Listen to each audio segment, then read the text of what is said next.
Halo, selamat datang kembali di channel YouTube kami. Video ini adalah salah satu seri dari topik web development, dan di video saya sebelumnya, saya sudah memberikan pengantar mengenai web development. Bagi kalian yang belum melihatnya, saya rekomendasikan untuk melihatnya terlebih dahulu, linknya ada di atas ini. Di video kali ini, saya akan memberikan 3 rekomendasi IDE untuk front-end developer. Di video sebelumnya, sudah saya jelaskan bahwa front-end developer itu areanya berada di tampilan atau user interface. Dan yang akan kita bangun di area tampilan yaitu sintaks-sintaks dengan menggunakan HTML, CSS, dan JavaScript. Apa itu IDE? IDE singkatan dari Integrated Development Environment, atau simpelnya adalah sebuah tools atau editor yang digunakan untuk membuat program komputer. Nah, banyak teman-teman saya yang pemula bertanya, kalau mau bikin software itu programnya pakai apa? Nah, jawabannya adalah pakai IDE. Dan IDE ini adalah salah satu hal yang harus kita miliki sebelum lebih lanjut membuat kode-kode pemrograman, atau kita sebut dengan istilah coding. Dan berikut ini adalah 3 rekomendasi IDE untuk front-end developer. Yang pertama adalah Visual Code Studio. Visual Code Studio ini mungkin salah satu JavaScript IDE terbaik untuk Windows, Mac, dan juga Linux. Tidak hanya support JavaScript, tetapi juga support Node.js, TypeScript, dan juga tersedia beberapa ekstensi untuk bahasa pemrograman lainnya seperti C++, C#, Python, PHP, dan juga lain-lain. Nah, Visual Code Studio juga menyediakan fitur syntax highlighting. Apa itu syntax highlighting?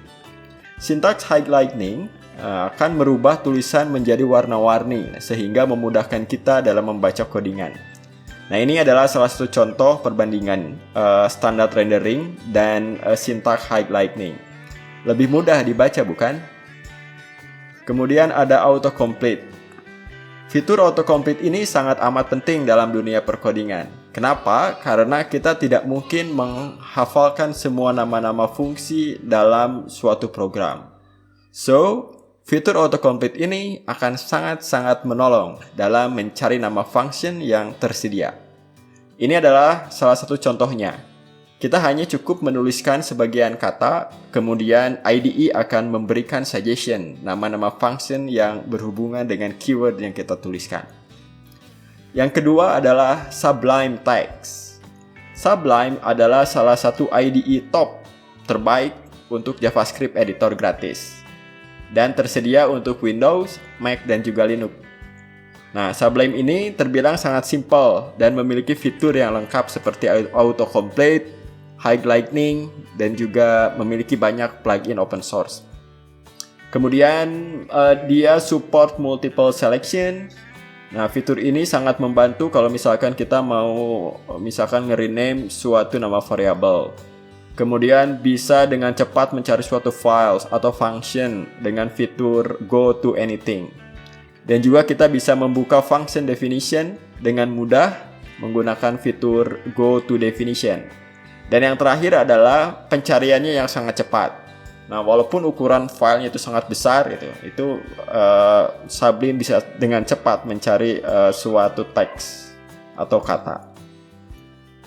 Yang ketiga yaitu RZTextEd.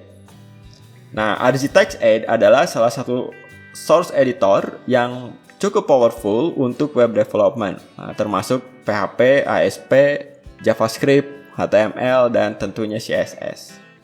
Fitur-fitur penting yang lain pun tersedia seperti autocomplete, syntax highlighting, HTML validation. Nah, apa itu HTML validation? HTML validation ini misalkan kalau kita menuliskan sintaks yang salah atau yang keliru, maka editor tuh akan ngasih tahu. Kemudian bisa buka multiple files bersamaan. Nah, ini sangat membantu pada saat membuat codingan HTML, JavaScript, dan CSS. Kemudian ada browser preview. Fitur ini juga sangat membantu kalau misalkan kita membuat dokumentasi codingan. Dan beberapa fitur menarik lainnya, mungkin Anda bisa baca lebih detail di website resminya. Nah, jadi itu tadi 3 rekomendasi IDE untuk front-end developer. Nah, pertanyaannya yang paling baik yang mana? Nah, tentu jawabannya akan berbeda-beda setiap orang. karena tergantung dari kebutuhan masing-masing. Namun, di video seri web development ini, saya akan menggunakan Sublime Text Editor.